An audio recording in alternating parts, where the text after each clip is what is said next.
officielle du gouvernement du Burkina Faso, on peut rester dans un vase de supputation, mais c'est une communication officielle. Ouais. Et je ne pense pas que les autorités actuelles du Burkina Faso vont essayer de faire dans du dessin animé. S'ils n'avaient pas des éléments, donc ils n'allaient pas aller au front, donc ils allaient laisser les rumeurs se propager. Mais du moment où il y a une communication officielle, donc là, il faut passer l'étape des rumeurs pour dire que c'est assez sérieux.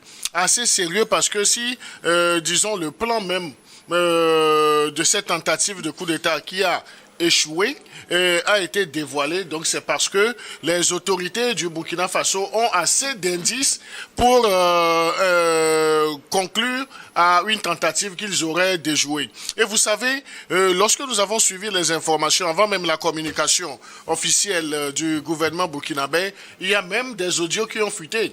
Et des audios dont les voix ont été reconnues comme voix du colonel Damiba en échange avec un autre interlocuteur. Donc là, il nous en souvient également que ces audios avaient été relevés dans un passé très récent. Mais les audios que nous avons écoutés cette fois-ci, ça trahissait la voix même du colonel, du lieutenant-colonel Damiba et même dans les échanges... ces aveux de cet opérateur économique qui mis à contribution... Oui, l'opérateur économique aussi qui venait présenter ses excuses, mais qui a reconnu être impliqué dans... Oui, et l'opérateur économique qui a même conclu à une rencontre physique. Je crois qu'une fois avec le lieutenant-colonel Damiba et qui serait retourné pour rencontrer un autre bras financier du côté du Burkina Faso. Donc moi, je ne crois pas trop que ça soit une